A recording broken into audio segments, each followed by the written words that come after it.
Welcome to the Country Club podcast, but not the kind with dress codes and tea times. This is a different kind of country club, one where country living meets real estate, community, and adventure. I'm your host, Diana Cassidy-Bush, and your trusted guide to navigating life beyond the city limits. Whether you're looking to plant roots in a small town, find the perfect recreational escape, or make smart investments in rural properties, this podcast is for you.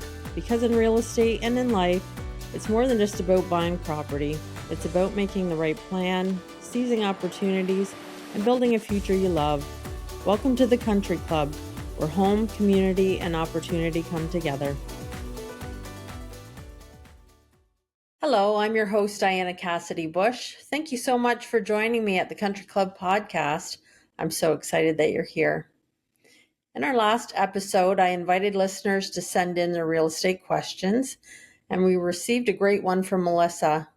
She asked, if a property sale is conditional upon inspection and something is found during the inspection that makes me change my mind about purchasing the home, do I get my deposit back? That's a great question, Melissa, and one that comes up often. The short answer is yes. If you've made an offer that's conditional on a home inspection, and during the conditional period, something is discovered that leads you to want to walk away from that deal, you're entitled to have your entire deposit returned. At that point, both parties would sign a document called a mutual release, which officially releases both the buyer and the seller from the agreement. The property would then return to the market, and as the buyer, you would be free to continue with your search and make an offer on another home. It's one of the key protections built into the conditional offer process, and a great example of why these conditions are important.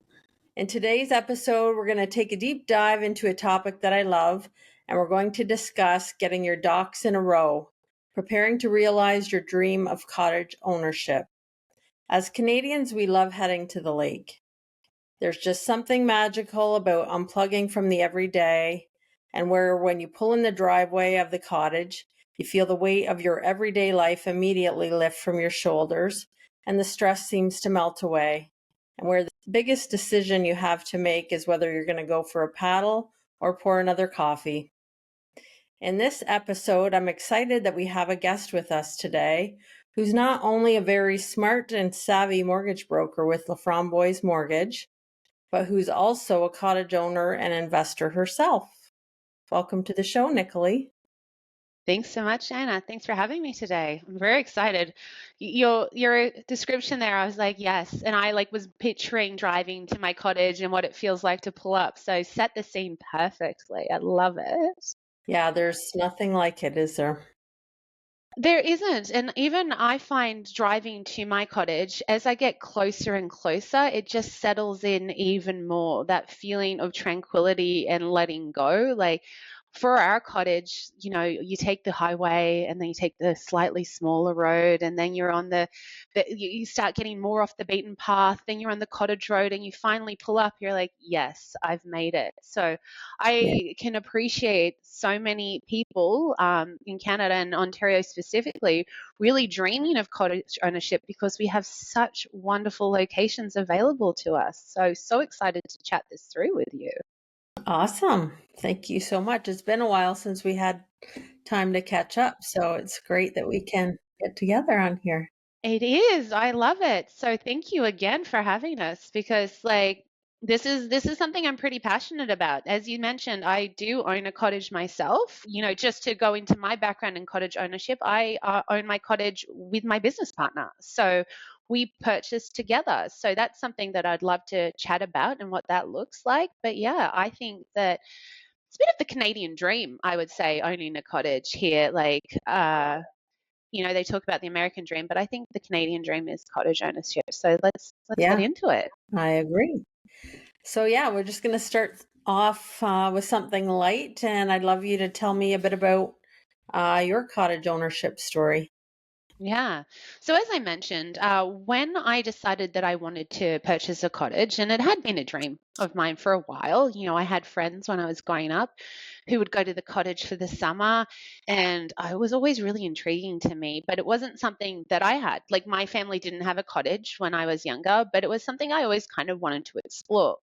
So when that became even more like relevant to me was I was talking to my business partner Denise, and she's like, yeah, I kind of like a cottage as well. And so we sat down and decided that that's what we were going to do. We made up a list of like all the requirements that each of us had that we really wanted to have, some must haves, some nice to haves, and things like that. And then we started looking. And again, there's like a lot of different locations across Ontario that have some pretty great cottage properties. And from there, we narrowed it down and then eventually found a property that worked for us. For us, given that it was a partnership, we definitely had a partnership agreement drawn up with paralegal, just to protect everyone. And it's pretty lovely. It is 4-season access mostly. Like, it is a cottage road, but we love it. To me, it's like my happy place. It is sitting on the dock in the morning. My favorite time, actually, the fall at the cottage, because there's nothing like the changing colors of the leaves. So yeah, that's how we ended up owning a cottage. Our cottage specifically, we do rent it out, which is something that we'll go over, because it is slightly different if you're planning on renting out your cottage or if you're planning on purchasing it just for your recreational use. So that's it. And I love my cottage. So yeah. What were some of the biggest surprises, good or bad, that you learned about when you became a cottage owner? One of the things that you need to remember when you're purchasing a cottage is that things come up. We know that as homeowners or even as renters, that there are things that come up in the home. Like, if something goes wrong, if you're there, it's wonderful and you can fix it right away. But with a cottage, you're not there. So sometimes it is that you have to make a commitment to consistently be checking on that cottage, either yourself or having someone who's like a property manager or local to be able to check on that property. um, Winters can be rough. This past winter, as most people across Ontario are aware, has been particularly rough with the weather, with snow accumulation, all the different pieces. And sometimes the accessibility piece is really important, because otherwise you don't know what you're looking into when the next time you go up to the cottage, if there's been damage or the snow or whatever it is. So having eyes on a property that's not your primary residence is something that you really do have to consider. The other piece is that there is a lot of maintenance that's involved with a cottage property, especially if you're on waterfront. Like, if you have a dock, like, is it going to come in and out, and who are you going to hire for that? Oftentimes we need to rely on people like our real estate agent who knows that area, which is why it's really important to work with somebody who does know those areas, because they'll know the people who can help you and assist you in those situations, because you're not always going to be able to be there. So those are things that I really think that people should know. Everything takes maintenance. There is so much joy in a cottage, but it's not just simple and straightforward and like just show up. Not all fun and games. Exactly. And also there's a lot of wildlife at cottages. That's another thing. Like, like we have a chipmunk that lives on our front deck, which is very cute and the kids love it. But, it's all these different pieces. It's not the same as living in town as a cottage property, but all fulfilling, just it can be more work. Yeah. Lots to consider. Absolutely. Yeah. Looking back, was there anything that you wish that you had known prior to taking the plunge? I think that those pieces that I'm speaking of are really important to know. If you can purchase a cottage either with a family member or with a partner, that's always something that you should explore, because with the work, it just spreads it a little thinner. Or, hiring a property manager is another piece that it should be explored and looked at. And also the expenses of these different things. Like, running a cottage isn't just the same as running a home. And this is not to deter anyone, but I always would love to expect everyone to go in eyes open. Eyes wide open, for sure. Eyes wide open. Like, it is very idyllic when you get there and it's so zen and peaceful, but it's still your house. It's not like it's not the same as going to a hotel. You have to do all the things. Leaving the cottage, like I try to set up so that I can come back easier, and sometimes that's the easier way of doing it. So there's not a concern when you arrive that way. Yeah. So absolutely. Now we're going to dive into your expertise and talk a little bit about the financing piece of cottage ownership. So, what are the key differences between financing a cottage and financing a primary residence? Well, first one is that you have to make sure that you're accounting for the fact that you already have a primary residence and that there's expenses of that. So these are additional expenses on top. So when looking at cottage and recreational properties, there are multiple different types of properties to look at. And there's multiple different ways to qualify for a mortgage, the same as if it was a primary residence. You can look at different kinds of lenders and lender policies. You can also look at, given that it's going to be a secondary property and probably not a rental property, and we'll touch on that later, the down payment structuring can be a bit different. So you need to have the down payment available to you. And there are various ways of doing that. Saving up, obviously, is the easiest way. Like if you have money in the bank account, perfect. But there are other ways of looking at it. But I think that the number one piece, Diana, is the clarity around what kind of property you're looking for. With recreational properties, I already spoke about the fact that my cottage is 4 seasons, but there are cottages that aren't year-round access. There are cottages that are on an island. There are cottages that have different and varying water sources.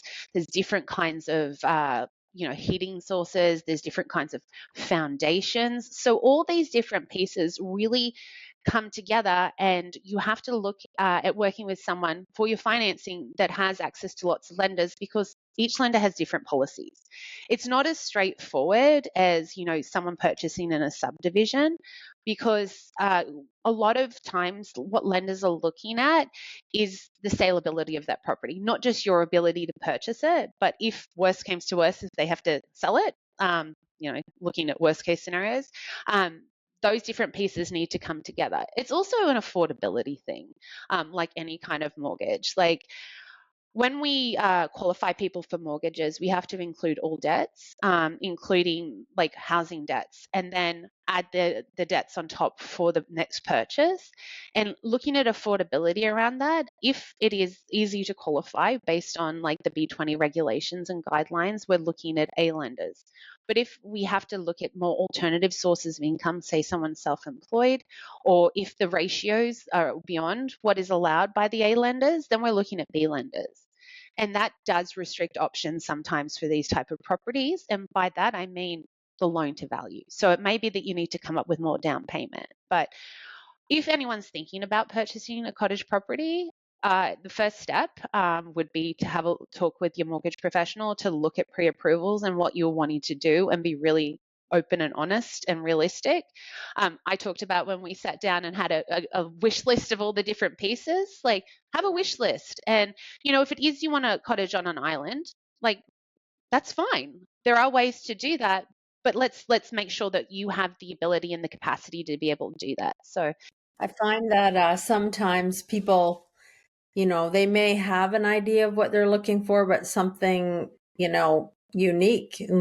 And often, there's a lot of unique type of properties, and it piques their interest. And all of a sudden, they're going in a little bit of a different direction with they thought. And again, that's totally fine. Like, changing tax, looking at more unique properties it's great, but it's always being open and being clear on those things and looking at the properties. Like when you're looking at something that is more unique, and this counts for any kind of property, not just recreational properties, but you just need a little bit more time.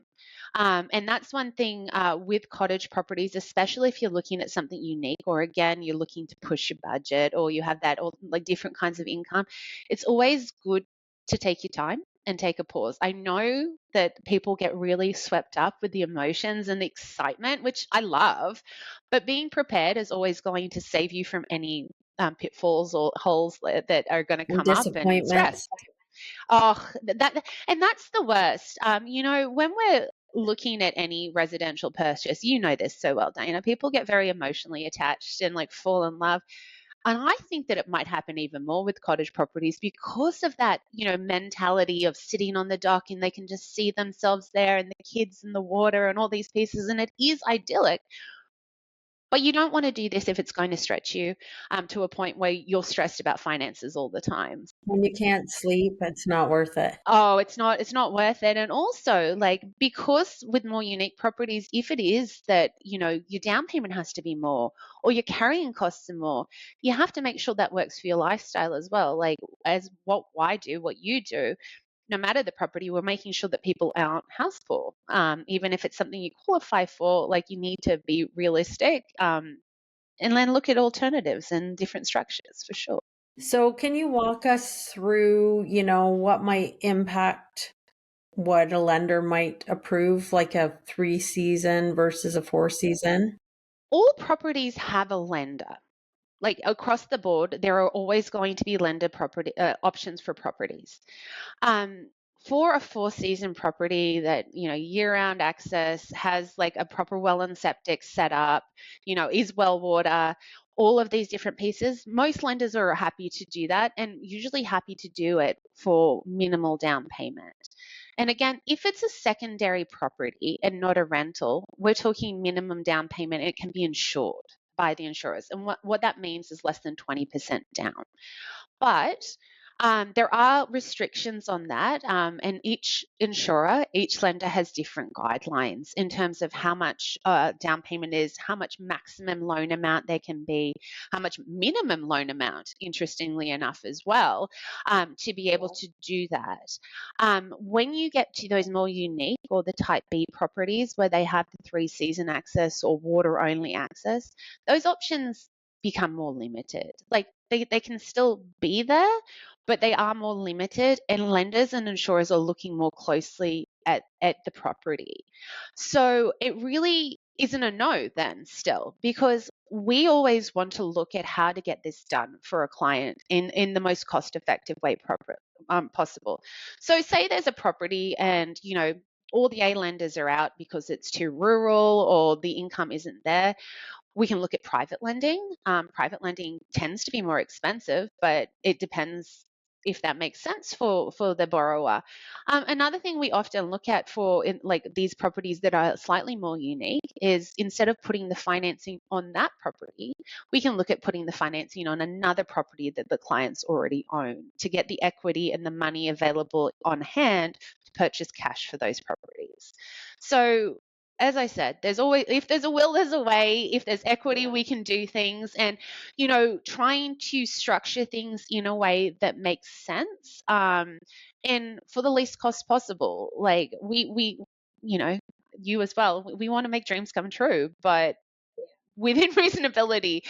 So one thing that's really important to note for that, is that when you are looking for a cottage property, give your mortgage partner as much time as you can to be able to determine if this is a good option for you. So how many days? I would say 5 days financing condition, Diana, for a cottage property. That's not a long time. Caveat to that is, like, provided you're like, if you've already started talking with them, you've already got your pre-approval, they already have all your documents, 5 days is more than sufficient. If you're like net new, hi, nice to meet you, Nicolee, I'm Diana, I'm purchasing a cottage this week, here's what I've done, and then you're like not giving documents, it's going to take longer than that. But if you're prepared and you've already talked to your mortgage professional, 5 days is enough to run it through all the lenders. Yeah. Okay. Can you tell us a little bit about some different ways or lending products that people use, like the home equity line of credit?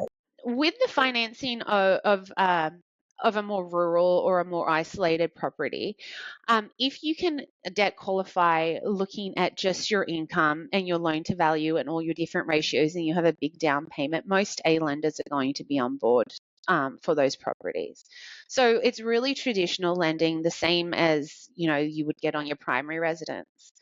For properties that are more unique or that need some extended financing, we're looking at alternative lenders.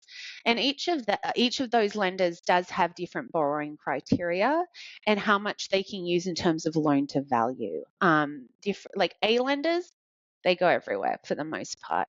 With B lenders, it's very location specific, and sometimes it is local credit unions that we're looking at for financing. Um, like in your area and like I'm in the Durham region and like a little bit east of us, a lot of like Kawartha Credit Union is one that like we look at a lot. Northern Credit Union for properties kind of in Northern Ontario. They're more familiar with the locations and can often do things that more like alternative lenders cannot do.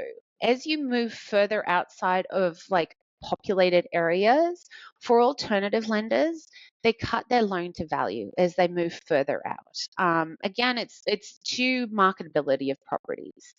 At the end of the day, recreational properties have a smaller buying pool. Like there's not as many people who are buying recreational properties as primary residences because not everyone has two, but everyone needs to live somewhere. So looking at those different pieces, but I did touch on it before as well, and you asked about home equity line of credit. Often how we see that utilized is that when someone comes to us and says, I want to purchase a cottage property, and we're like, okay, let's have a look at your current financial situation. And oftentimes these clients will have a primary residence and perhaps the financing on that residence is quite low, which is great. Because at that point in time, we have access to the equity in their primary residence that we can look at putting financing in place to make that purchase. It's often easier when you're looking at unique properties to make the purchase for cash, which you would have on hand if we are able to refinance your primary residence either to increase the mortgage financing or increase the mortgage and a home equity line of credit. There are a lot of different programs that are really good and lenders that have those options, and it can be less expensive. So say you found a property that was really unique. The only lender options available are, a private lender, and they will only go to 50% loan to value, and the rates are really high. Maybe we look at the alternative and pulling all the equity out of the primary residence for a lower rate, much more easily qualified with an A lender, and then go and buy that property. It is really looking holistically at a situation to make it make sense to make these dreams come true. I know that you deal with investors looking Yes. at purchasing cottages. When it comes to corporations or Holding companies per se, yeah. is that more of like a commercial type of lending It product? can be. It can be. It really depends on how it's going to work.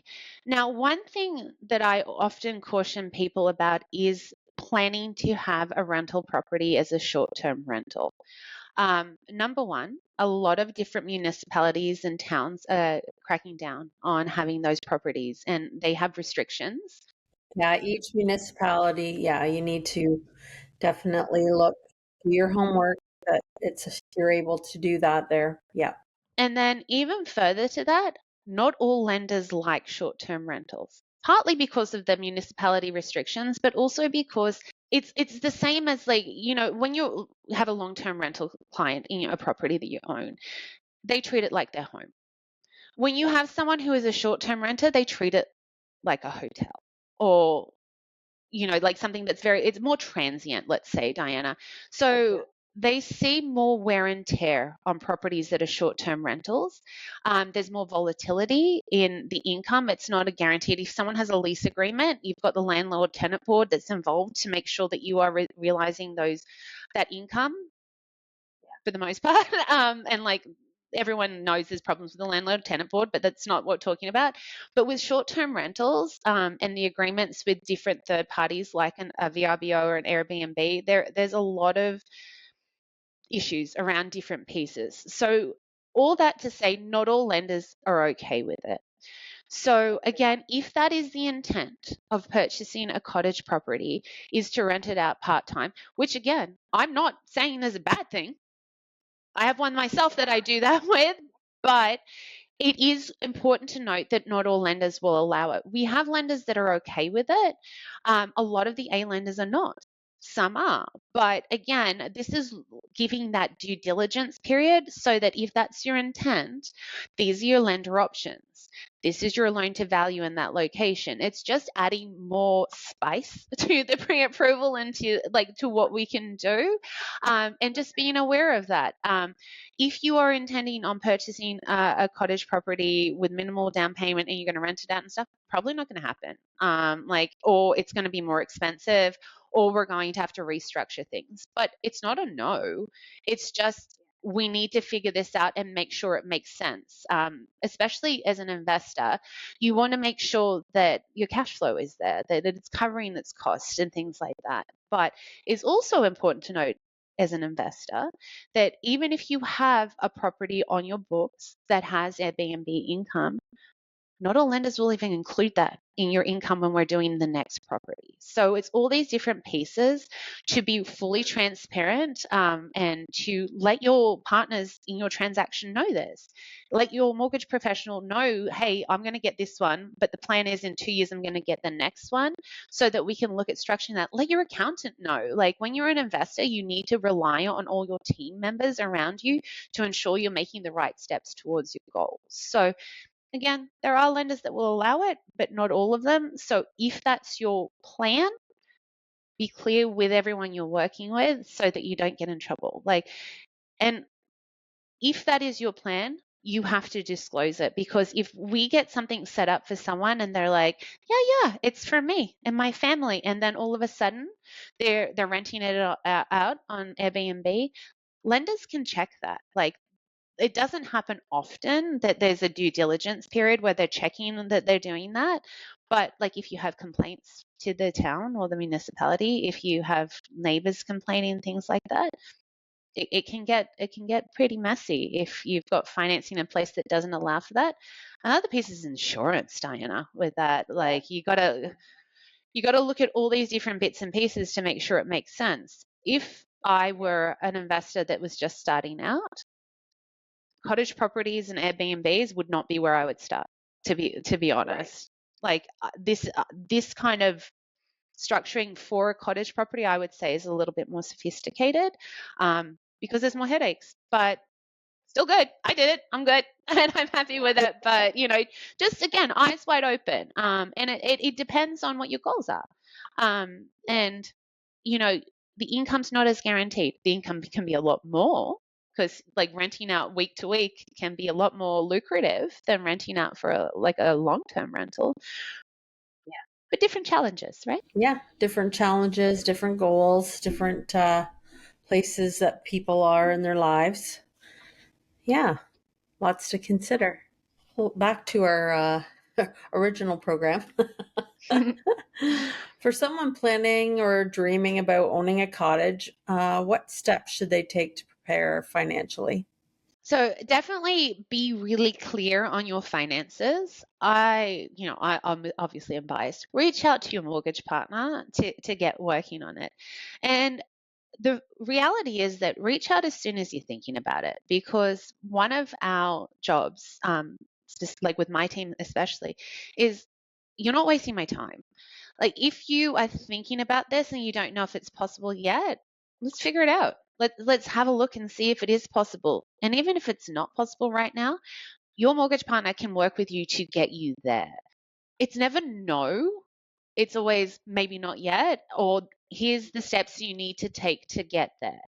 I would much prefer that everyone do that and be prepared, eyes open, rather than out there shopping with Diana and being like, I'm buying a cottage property, and think that on paper that it all makes sense, and not know all these different pieces, financially, and also for the property types, that are going to restrict things, so that you're going in eyes wide open, rather than just with one of these and a hope and a prayer. And definitely reach out to see the viability of it all, because it is such a fantastic dream, but you don't want it to turn into a nightmare and No, be that's for disappointed. sure. Yeah. Yeah, so I love getting your ducks in a row as well, Diana. That's such a great way to put it, because I think cottage ownership is attainable for a lot of Canadians. If you look at it, it does often require some different thinking. When I speak of accessing equity in your primary residence and pulling equity out, a lot of people really are like, whoa, no, like, oh, Nicolee, I want to pay off my home. And I get that. Yeah, I want you to pay off your home too. But if you've been working so hard to pay that off and you have a lot of equity there, why not use it to be able to do the next thing? Then, like, so it is a shift in mentality that way. And depending on what your goals and dreams are, like, there are ways to do this and it's not that you have to have saved up hundreds of thousands of dollars. If you have hundreds of thousands of dollars of equity and you can afford the payments and like do all the finances of that, may as well access it. Like, it's just sitting there otherwise, right? So yeah, why not? What kind of documentation do people usually need to get in hand to send to you when they're ready to make the step? So it's the same as any other mortgage qualification. It depends on how you are employed. If you're an employee, we need job letter, pay stub, 2 years T4s. If you're an investor or have alternative forms of income, we'll need T1s as well and NOAs to show that you don't owe the government any money, as well as all documentation of the current properties that you own. So again, with investors, there's going to be more documentation if you have multiple properties, because any property that you own, we need a current mortgage statement and property tax statement. And then if they're rental properties, any kind of lease agreements. And then any kind of income coming from rental properties need to be supported by the T1s, which is your tax filing documents. And it outlines kind of how the cash flow is going on those rental properties, as well as any other alternative forms of income. So it's pretty similar if you're self-employed. T1s are often, if you're a sole proprietor, how you're showing your income. So we definitely need those. If you are an incorporated business, we will need the articles of incorporation to show who owns the business, as well as 2 years of business financials just to show the viability of the business continuing to make money. So it is a lot of documents. Getting approved for a mortgage is always going to be very document heavy, and I know that really bothers a lot of people. But at the end of the day, you're asking someone for hundreds of thousands of dollars, so they just want to make sure that all these things are happening. And then, like, if you're looking at purchasing a property that is already existing in some kind of rental capacity as well, there could be documentation additional collected from the property, like if it's specific to that property, like if there's existing tenants and things like that. Sometimes we need a little bit more around the property piece. Then at that point, when we've got all of that, this is on the front end, Diana, as well. This is getting ready. The docs in the row piece is like getting all that income in place so that I can look at this. We also check everyone's credit, and some people are a bit funny about us looking at their credit. Oh, don't do it yet. I've got all these things. When we look at your credit, it's not a hard hit on your credit, but it is more accurate. I had clients this week who they're like, well, where did you get that number from? That's not my credit score. I'm like, it was from Equifax, which is the credit reporting agency that most lenders use. TransUnion is the other one. And they were very upset because the credit score that I had sent across for them to sign was a lot lower than what they saw. So it is important to know that credit is a part as well. Does credit issues automatically cancel options fee? No. Like, there are lenders for everyone.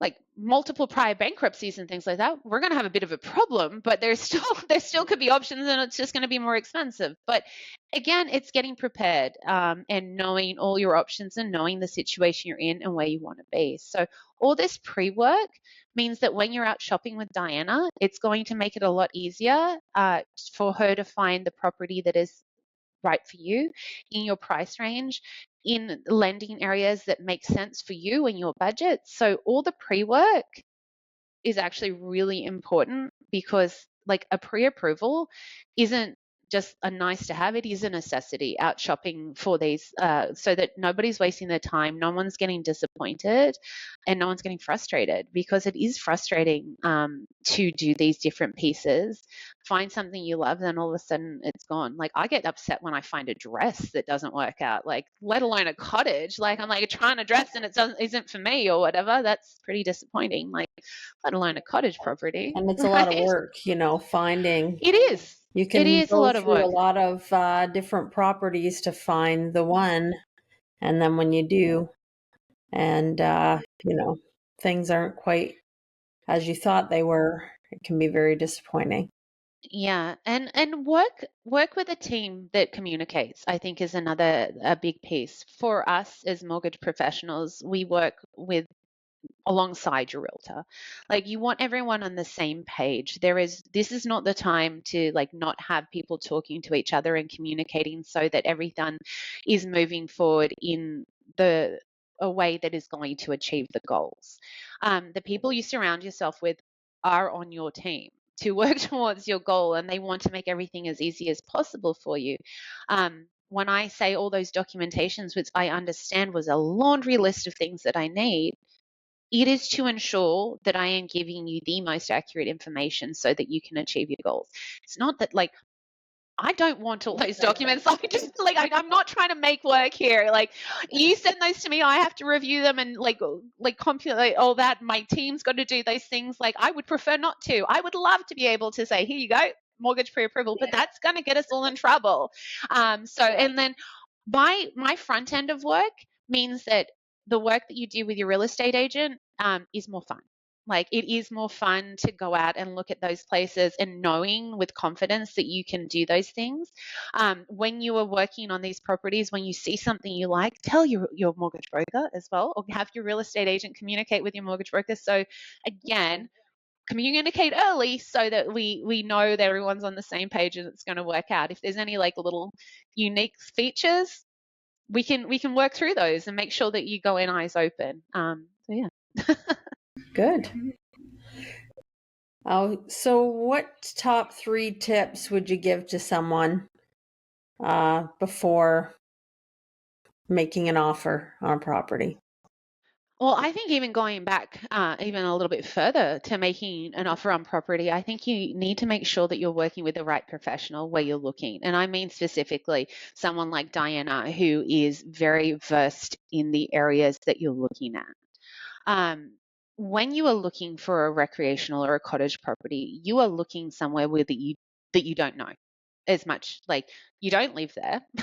Maybe it's because you grew up on that lake or you visited that lake or things like that. But you need to have someone on your team who is well versed in those areas so that they can help you with the nuances and again with those partnerships that you're going to need to move forward. So that's number one. Get yourself the right real estate professional who knows those areas, who knows cottage ownership, who knows what it looks like. So to me, that's number one.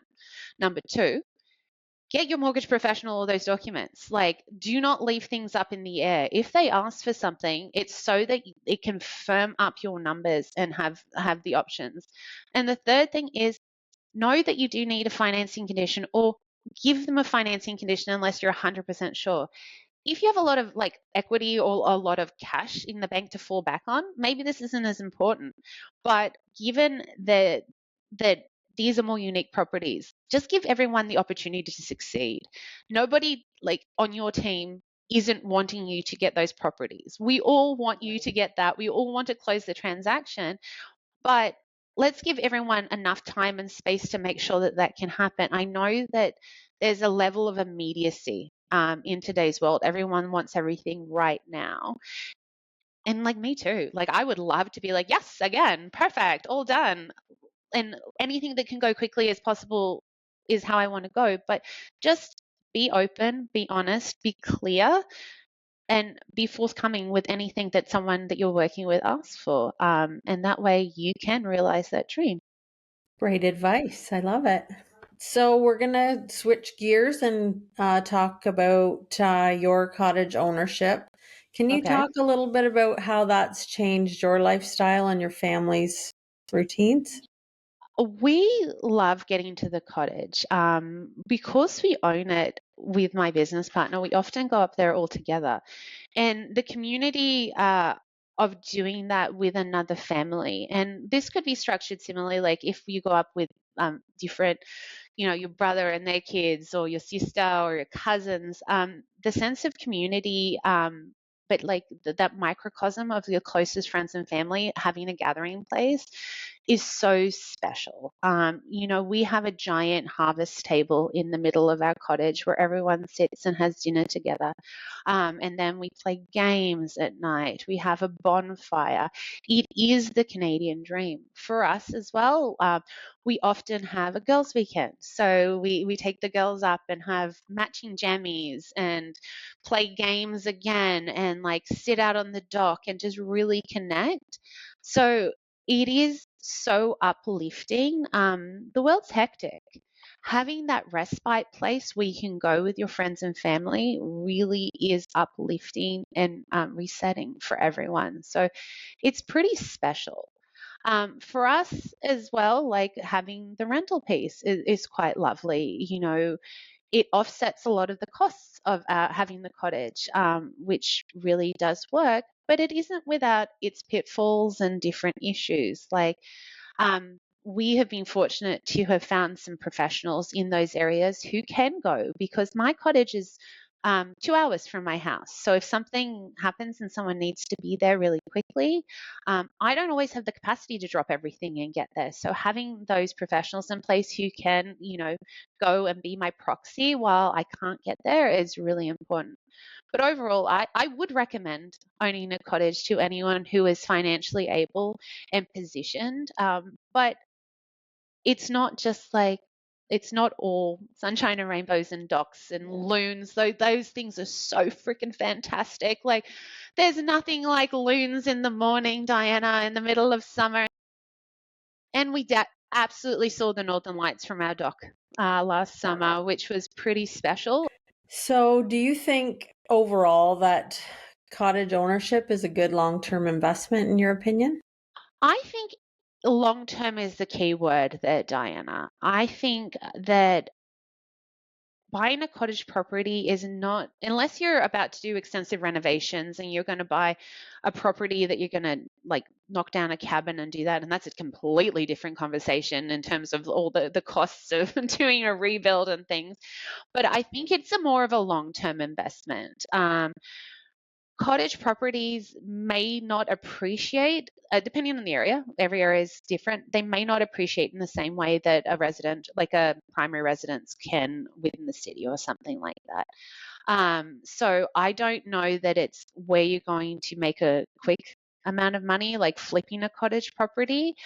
As I mentioned, it is a smaller pool of buyers that are going to be able to purchase a cottage property. So if you think you're going to buy something and then flip it might not work out that way. But in terms of a long-term investment, 100%. I think they're a great opportunity.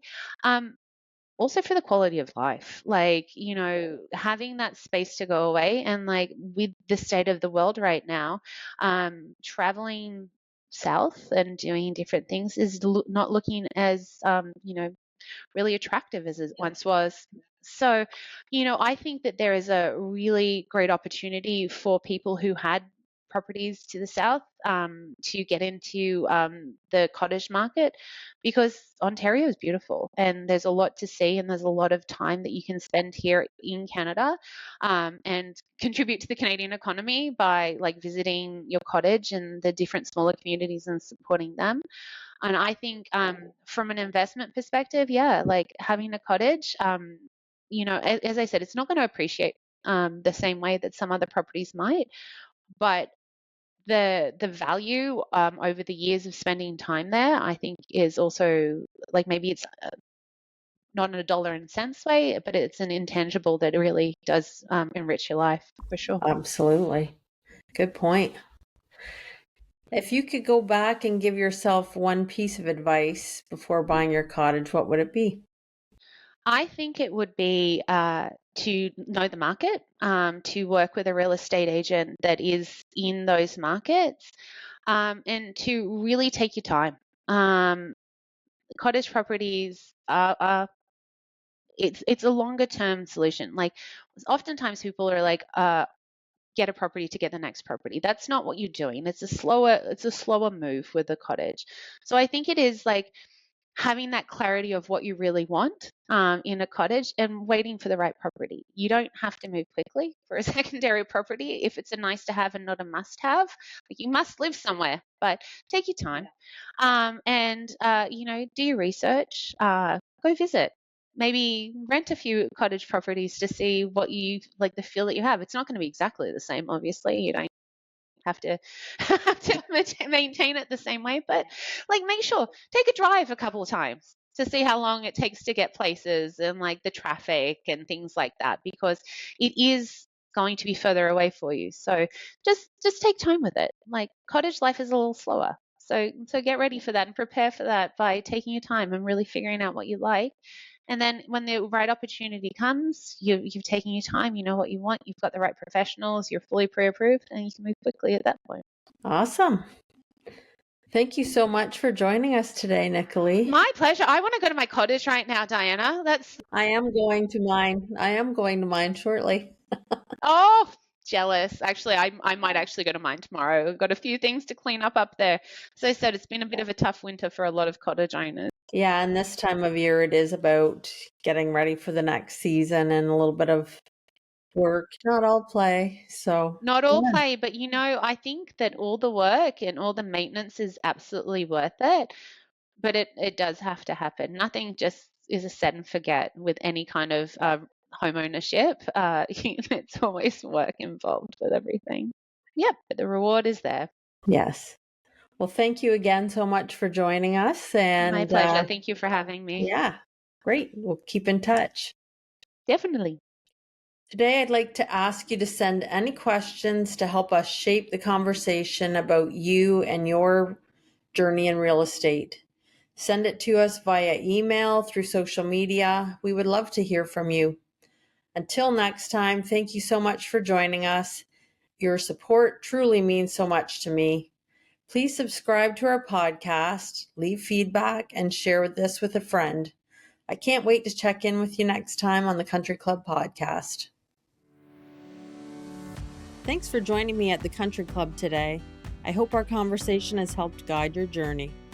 Whether you're looking to plant roots in a small town, find the perfect recreational escape, or invest in rural properties, every situation is unique, and I'm here if you need a trusted resource on your real estate journey. As always, consult with a qualified professional before making any investment decisions. I'm Diana Cassidy-Bush, and I'll see you next time with more conversations about thriving beyond the city limits.